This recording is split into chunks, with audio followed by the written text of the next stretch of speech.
All right, let's go. I know I did this song already, but I can't find it on my notes. So we're gonna do it again. Let's go. Choice four, When You Young and in Love. 1970 soul music. Let's go. Let's bring love music back.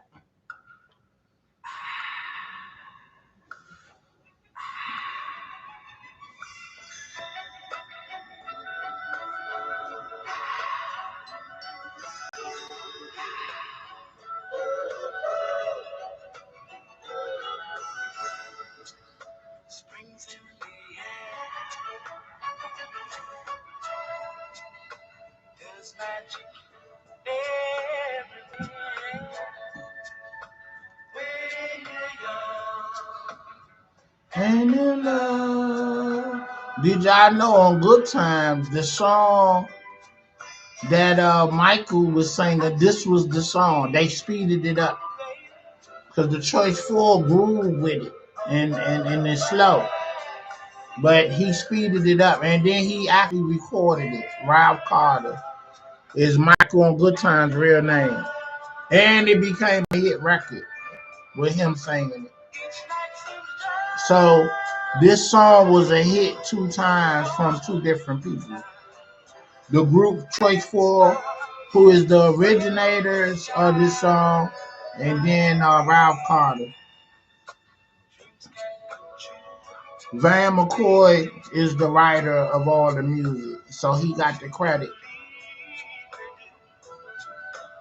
But they sung it first and delivered it. You feel me? And put it on the scene.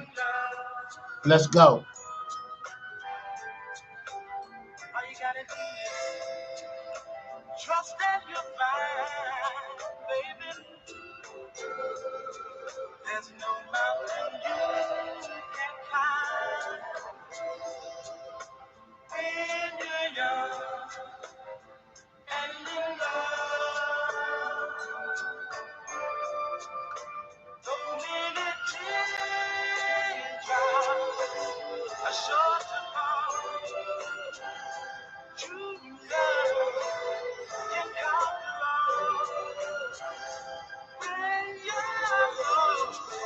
When you're young and in love.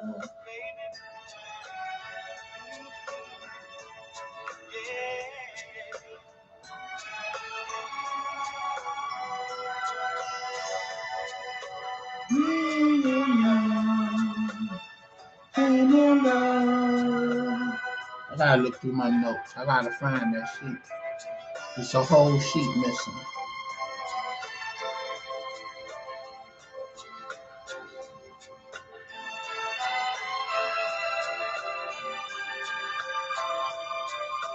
When you're young and in love.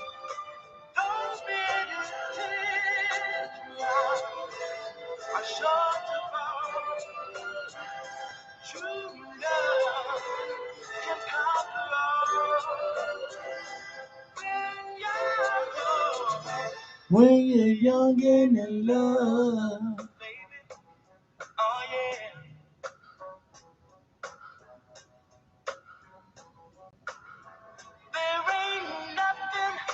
You can't do and in love.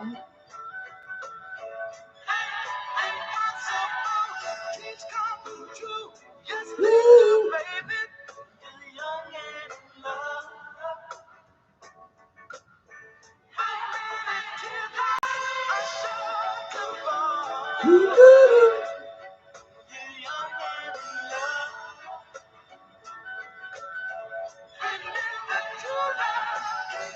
That little flute sound, that sound like I Destroyed Your Love. That little flute part.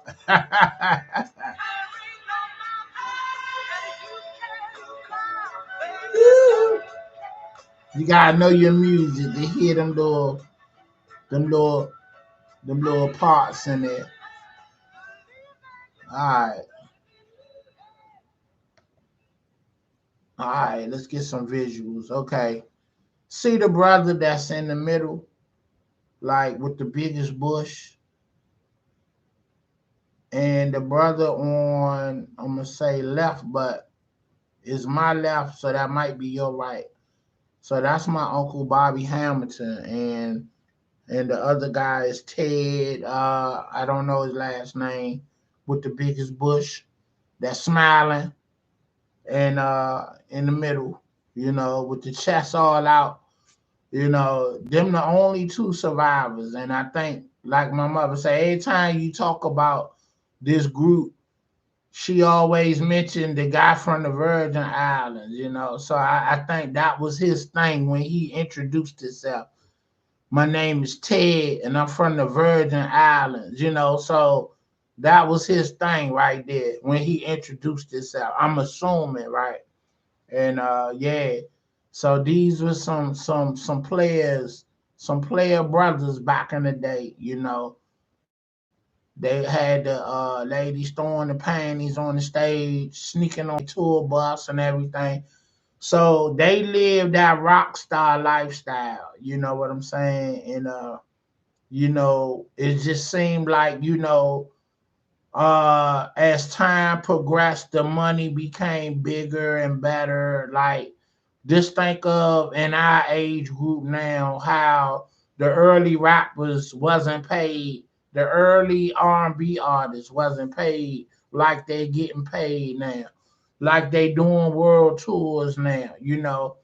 And making millions off of merch and branding and everything. So, you know, independence wasn't in abundance as it is now. It wasn't like that back then.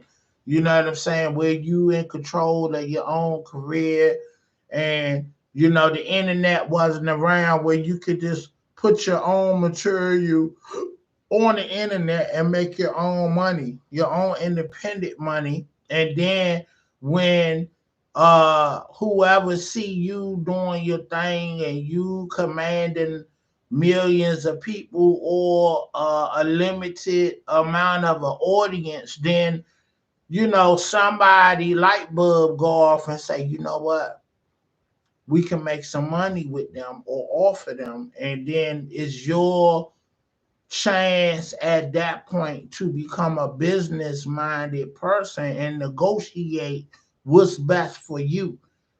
You know what I'm saying? Because they looking at you as a commodity to make money off of you, but you got to make it worth your while. What are you paying me and what are you offering me to get my material? You know what I'm saying? And if you really want it that bad, I want a partnership. It's whatever they offering, whatever you can negotiate, and whatever you come to a mediation of, you know.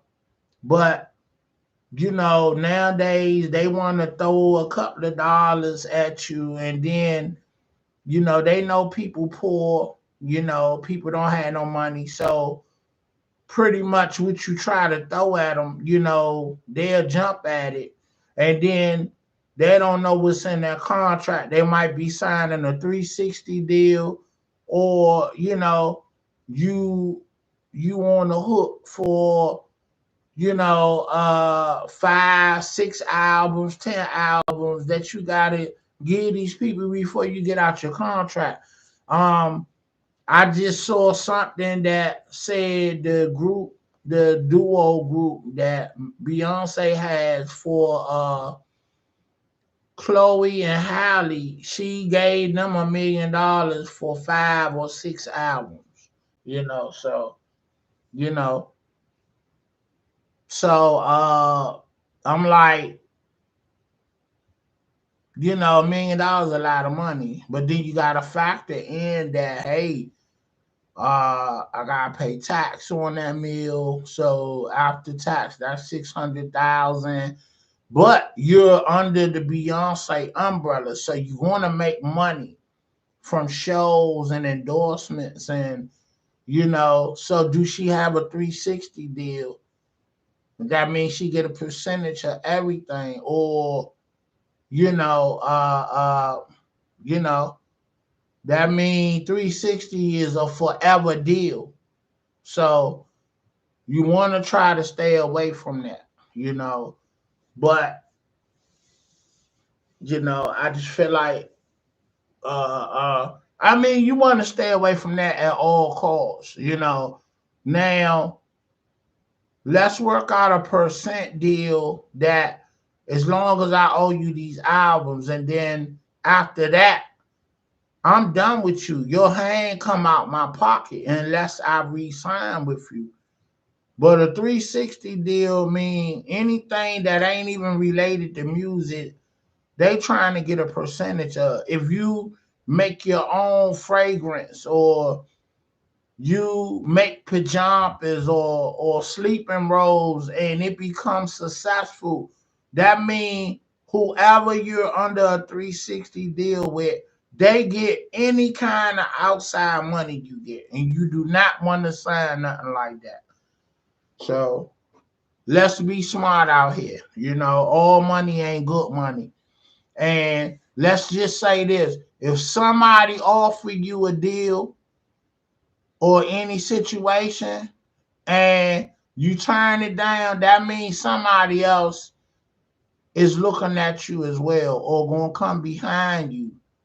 I mean, they're gonna follow suit. Now, I wouldn't keep waving a lot of these companies off or down, but I would definitely try to, okay, let's look at who coming at me, and let's weigh all the options, and let's make a decision that makes sense, you know, whatever that consists of. So, you know, and we go, let's go at it from there. Let's just be smart about it. And I'm going to add, please get a lawyer to look at your contracts. I don't know why this daggone crust keep coming in my eyes. What's up? Am I sleepy or something? I do look sleepy. The government closed today because it was another snowstorm, but it really wasn't that bad. But I just think, they dropped the ball on the last storm, and they left people on the Beltway I-95 for a whole day, going into 19 hours. Nobody could get off that Beltway going to Virginia. I hate. I'm look. Maybe if I was born and raised in Virginia, you know how to roll, you know how to adapt. But as a DC native, a Maryland resident, I never want to live in Virginia under no circumstances, because the traffic alone is too vicious. I hate sitting in traffic unless I work in Virginia and I live in Virginia. I don't want to have to come to Maryland or DC to work if I live in Virginia. You know, I'm like, I don't want to do it. The traffic is horrendous. And I look at coworkers that commute, they leaving their house 3 in the morning to be to work by 8 o'clock. That's how vicious that traffic is. And then when you go home, you in traffic. So the people that's getting there at 3 in the morning, they want to be done with work if they can by 12 o'clock, so they can get a jump on the traffic starting at 2, 3 o'clock. And that traffic lasts to, I'm gonna say 8 or 9. It's crazy.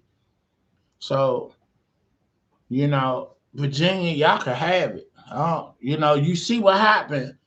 Everybody trying to get home and got stuck on the Beltway, going to Virginia. So what's that, Route 66?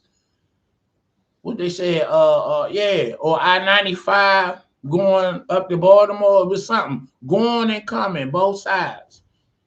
Nobody going nowhere because of the ice. It was crazy. People broke down. People ran out of gas. It was crazy, So God bless all them people, and I hope they got home safe eventually. But I don't want to be in no situation like that. I remember the last big storm, 2016. The snow came at 8 o'clock on Tuesday morning, and they said it was going to snow for 4 days, 3 days. I thought long and hard about it. I said, you know what? I ain't going to work. I'm calling off, you know. And I called